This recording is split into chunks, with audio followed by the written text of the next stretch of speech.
오늘은 에스겔 35장의 말씀을 중심으로 오히려의 언어를 써라. 그러면 화평이 임한다라고 하는 제목의 말씀을 전하고자 합니다. 에스겔 35장은 이제 에돔에 대한 말씀입니다. 여기 보면 세일산에 대해서 하나님께서 말씀하셨다 이렇게 되어 있는데, 세일산은 에돔에 있는 대표적인 산을 말하는 거고, 그동안 에돔을 상징하는 거죠. 그리고 에돔은 누구의 후예들입니까? 에서의 후예들입니다. 근데 오늘 이 에돔의 문제가 뭐냐, 이제 몇 가지를 살피는데요. 첫 번째는요, 한을 품었다라고 하는 거예요. 그래서 5절입니다. 한번 보겠습니다. 5절. 시작. 네가 옛날부터 한을 품고 이스라엘 족속의 환난 때 곧 죄악의 마지막 때에 칼의 위력에 그들을 넘겼도다. 아멘. 한을 품었다 이렇게 이야기하죠. 한을 품었다는 게 뭡니까? 쉽게 말하면 뭐 이런 겁니다. 좀 잊고 살아야 되는데 잊지를 못하더라라고 하는 거예요. 뭐 굳이 용서까지는 아니더라도, 우리는 뭐 사실 용서까지 해야 되지만 용서까지는 아니더라도 그냥 잊고만 살아도 좀 괜찮을 것 같은데, 이거를 잊지를 못하고 과거의 상처, 과거의 아픔, 과거의 지옥, 과거의 수모, 이걸 계속 기억하면서 살았다라고 하는 게, 이게 에돔이었다라는 것입니다. 여러분, 그런데 이게 왜 나쁠까요? 왜 나쁘냐면 이러한 마음을 품고 있으면 화평을 이룰 수가 없다라고 하는 거예요. 그 사람만 생각하면, 그 사람이 예전에 나한테 못되게 했던 거 계속 기억하고 있으면 화평을 어떻게 이룰 수가 있겠습니까? 그래서 우리가 주님의 뜻을 이루고 이 땅에 하나님의 나라를 이루려면 정말입니다, 좀 잊고 좀 묻고 그리고 살아야 된다라고 하는 거예요. 뭐 왜 억울한 일이 없겠습니까? 또 왜 상처가 없겠습니까? 왜 이렇게 한맺힘이 없겠습니까? 그러나 그럼에도 지난 일은 좀 잊으면서 살아야 된다라는 것입니다. 그럴 때에 우리가 주님의 뜻을 이루는 도구가 되어서 쓰임받게 될 줄로 믿습니다. 대표적인 예를 성경에서 든다면 요셉이지요. 요셉은 참 구약에 나타난 예수님과 같은 가장 닮은 모습 아닙니까? 억울한 걸로 따지면 요셉처럼 억울한 사람이 누가 있겠습니까? 요셉이 뭐 잘못한 게 살품 없잖아요. 아버지한테 편애받은 거, 그리고 하나님으로부터 꿈 받은 거, 뭐 그게 전부인데 그것 때문에 엄청난 시련을 어려서부터 받았다라고 하는 것입니다. 보디발의 집에서 노예 종살이로 있을 때는요, 뭐 정직한 것밖에 없었잖아요. 열심히 일한 것밖에 없었음에도 불구하고, 그런데 그것 때문에 어디까지 갔어요? 감옥에 가게 되었다라고 하는 것입니다. 그런데 요셉의 장점이 뭐라고요? 그냥 다 잊으며 살았다는 거예요. 그거 원망하지 않고요. 뭐 그것 때문에 한을 품지 않고 독을 품지 않았다라는 것입니다.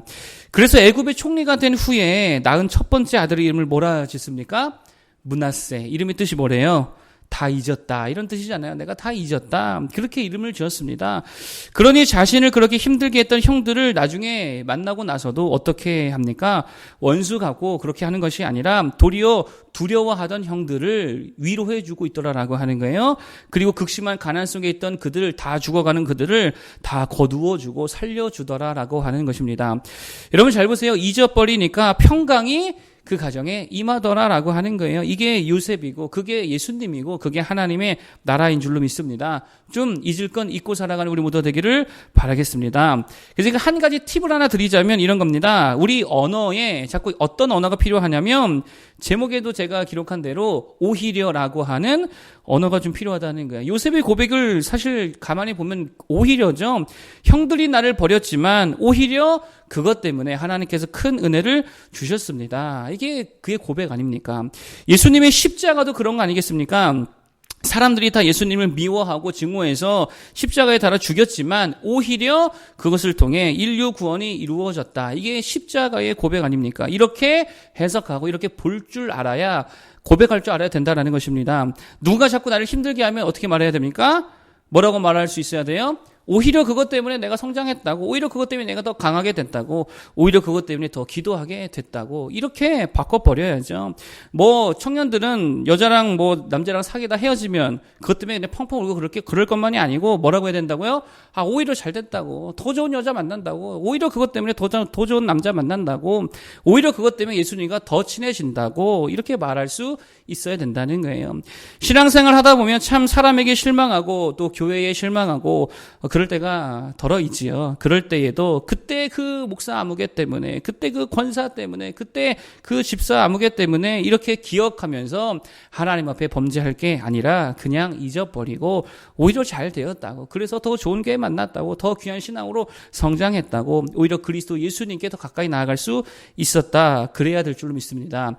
그래야지 맨날 기억하면서 한 품고 독 품으면 오히려 하나님은 그런 나에게 죄를 물으시더라라고 하는 것입니다. 좀 잘 잊고 사는 모두 되기를 바라겠습니다.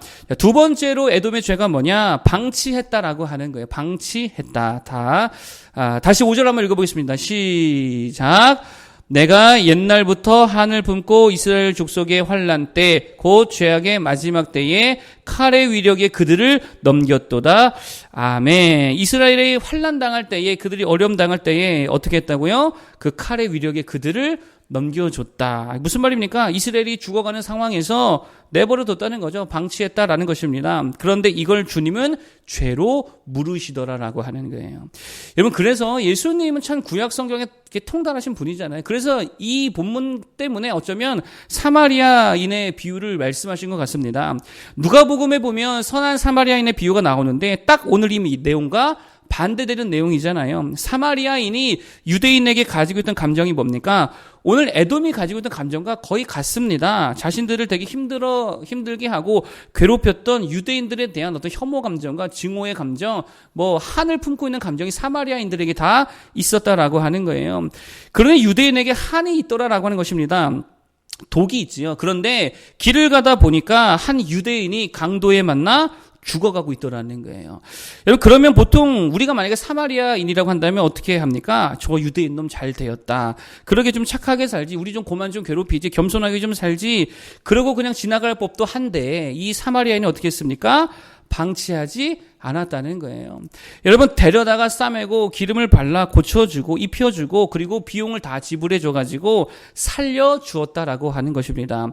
여러분, 그래서 내가 살릴 수 있는 힘과 능력과 자원이 있음에도 불구하고 그걸 사용하지 않으면 하나님은 그 핏값을 내게서 찾으신다라고 하는 거예요. 되게 중요한 개념입니다. 그래서 야고보서가 뭐라 그러냐? 이렇게 말합니다. 만일 형제나 자매나 헐벗고 일용할 양식이 없는데 너희 중에 누구든지 그에게 이르되 평안히 가라, 덥게 하라, 배부르게 하라 하며 그 몸에 쓸 것을 주지 아니하면 무슨 유익이 있으리요? 무슨 말입니까? 내가 옷을 줘서 따뜻하게 해줄 수 있다라고 있는 상황에서 그걸 안 주면 하나님은 그걸 악하게 보신다는 거예요. 내가 줄 돈이 있어서 그 돈으로 이 사람을 살릴 수 있음에도 불구하고 내가 이걸 안 쓰면은요, 방치하면 하나님이 이걸 되게 악한 모습으로 보신다라고 하는 것입니다. 여러분, 그렇기 때문에 도둑질에 대한 이 새로운 정의가 좀 필요한 것 같습니다. 그게 뭐냐? 이런 거예요. 도둑질은 남의 것 훔치는 것만이 도둑질이 아니라 남을 살리라고 나에게 더 주신 것들을 사용하지 않는 것, 그대로 가지고 있는 것도 일종의 도둑질이 된다는 거예요. 왜요? 사실은 그게 다 내 게 아니잖아요. 남들 살리라고 나에게 맡겨주신 누구의 것입니까? 하나님의 것이기 때문에 그런 상황에서 그걸 안 쓴다, 내가 가지고 있다, 방치해 둔다, 이것도 일종의 도둑질이 될 수 있다는 거예요. 여러분, 그렇기 때문에 복음을 우리가 잘 사용해야 될 줄 믿습니다. 복음을 주셔서 영혼을 살리라고 주셨잖아요. 그러면 그렇게 해야 되는데 그러지 못한다고 한다면 그게 뭐예요? 바로 되게 악한 모습이라는 거예요. 여러분, 내가 노래하는 능력이 있어서 노래로 사람들을 위로해 줄 수 있는데 그걸 사용 안 하면 그것도 악한 모습이라는 거예요.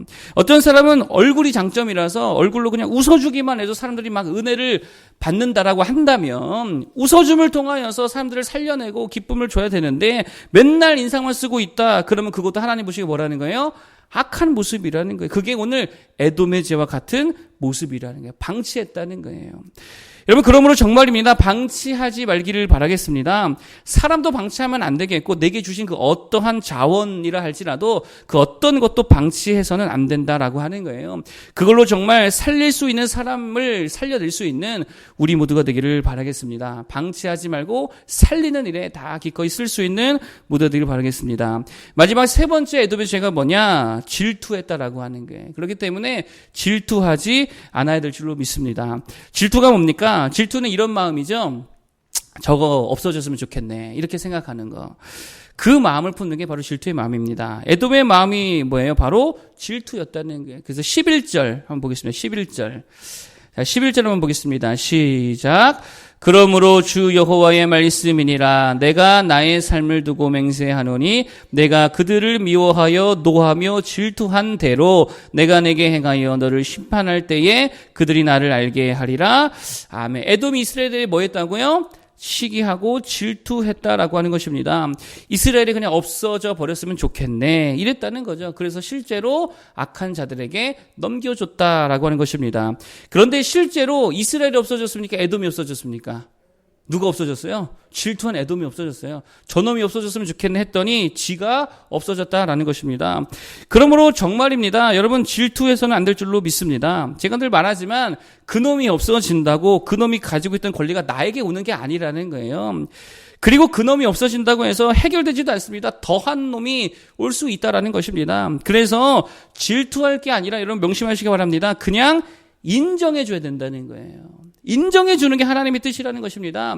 여러분 그래서 제가 이렇게 볼 때 에서도 참 나쁜 놈이고 가인도 참 나쁜 놈이잖아요. 그런데 에서가 가인보다 좀 나은 점이 하나 있습니다. 그게 뭐냐? 그게 바로 인정해 줬다는 거예요. 잘 보세요. 똑같이 질투했습니다. 똑같이 동생에게 분노했습니다. 똑같이 죽이려고 했습니다. 그런데 막판에 가서 에서는 어떻게 했어요? 야곱을 인정해 줬어요. 가인은 막판에 가서도 죽여버렸지만 에서는 막판에 가서 인정해 줬습니다. 그래 하나님이 너를 참 사랑하시는 것 같다. 그래 하나님이 너를 참 기뻐하시는 것 같다. 그래 하나님이 너를 더 크게 쓰시기를 원하시는 것 같다. 그냥 인정해 줬다라고 하는 거예요. 그러니 에서도 큰 복을 받아야 안 받아요? 에서도 큰 복을 받았다라고 하는 것입니다. 여러분 무조건입니다. 그냥 모든 사람을요 다 인정해 주는 태도로 살아갈 수 있기를 바라겠습니다. 다 인정해 주는 거예요. 그 사람 한 사람들 다 그 모습 그대로 인정해 주는 태도를 가져야 된다라고 하는 것입니다. 그러면 놀라운 일이 일어나게 되는데 그게 뭐냐면 실력도 좋고 잘생기고 돈 많고 인기 많은 사람들을 어떻게 하는 거예요? 내가 거느리게 된다는 거예요. 그게 큰 축복이죠. 그들의 리더자가 될 수 있다는 것입니다. 어떤 사람이 리더자가 됩니까? 인정해 주는 자가 리더자가 되는 거예요. 결국 남을 인정해 주는 것이 사실은 나를 높이는 가장 빠른 지름길이 되더라라고 하는 것입니다. 여러분 그렇기 때문에 특별히 가장 누구를 인정해 드려야 될까요? 하나님을 인정해 드려야 되겠죠. 가장 먼저 하나님을 인정해 드리기를 바라겠습니다. 뭐 설마 하나님을 질투하는 사람 없을 테니까 범사에 하나님을 인정하고 주변 모든 사람들을 인정해 줘서 하나님도 소유하고 사람도 얻어서 진정으로 존경받는 영적인 리더들이 다 될 수 있기를 간절히 축복합니다. 오늘 에돔을 통해서 세 가지를 말씀드렸습니다. 첫 번째로는요. 좀 잊고 살자 그랬죠. 다 기억하지 말고 자꾸 오히려의 언어를 쓰라 그랬죠. 오히려 잘됐다. 오히려 더 큰 은혜 받았다. 오히려 하나님이 나를 더 위해 주신다.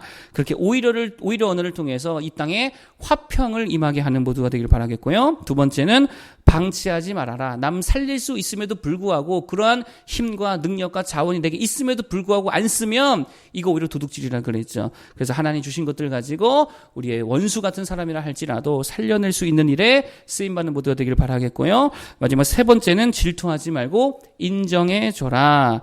저거 없어졌으면 하면 누가 없어진다고요? 자기가 없어지는 거예요. 여러분 그냥 인정해 주길 바라겠습니다. 그러면 하나님도 얻고 사람도 얻어 사실은 내가 더 존귀한 사람으로 세워지게 될 줄로 믿습니다. 인정함을 통해 주께 영광 돌리는 모두를 바라겠습니다. 기도하겠습니다.